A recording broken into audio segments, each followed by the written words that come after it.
ഹൈന്ദവ സംഘടനകൾ ശ്രദ്ധിക്കേണ്ടതും ഹൈന്ദവ സംഘടനകൾ ആവശ്യപ്പെടേണ്ടതും ഇത്തരം വൃത്തികെട്ടവന്മാർ ഒരു ഗ്ലാസ് പാലിൽ ഒരു തുള്ളി വിഷം മതി ഇവൻ കാരണം സകല പോറ്റിമാരും സകല തിരുമാനിമാരും മോശമാവുമല്ലേ.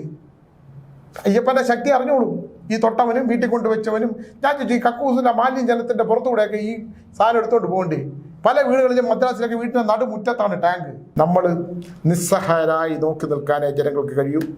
1-2 ആഴ്ച കഴിയുമ്പോൾ ഇതെല്ലാം കെട്ടടങ്ങി അടുത്തൊരു വാർത്ത വരുമ്പോൾ ഇത് വാർത്തയിൽ മുങ്ങും.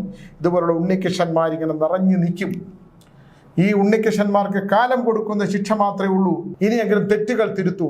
ഭക്തി ദുഃഖം തരും. അമിതമായ ഭക്തിയും പൊള്ളയായ ഭക്തിയും ദുഃഖം തരും. താങ്കൾക്കൊരു ദുഃഖവും ഉണ്ടാകാതിരിക്കട്ടെ. താങ്കളുടെ വംശത്തിനൊരു ദോഷം ഉണ്ടാകാതിരിക്കട്ടെ. ഒരു കാര്യം താങ്കൾ ചെയ്യേണ്ട സമയമായി. ഈ അയ്യപ്പ ക്ഷേത്രത്തിലെ എന്തെങ്കിലും താങ്കളുടെ വീടുകളിലോ താങ്കൾ സ്പർശിച്ചിട്ടുണ്ടെങ്കിൽ അതിൻ്റെ ദോഷം തീർക്കാൻ താങ്കൾ എന്താണ് ചെയ്യേണ്ടതെന്ന് ആലോചിച്ചിട്ട് പരിഹാരക്രിയ ചെയ്തില്ലെങ്കിൽ തലമുറകൾക്ക് ദോഷമുണ്ടാകും.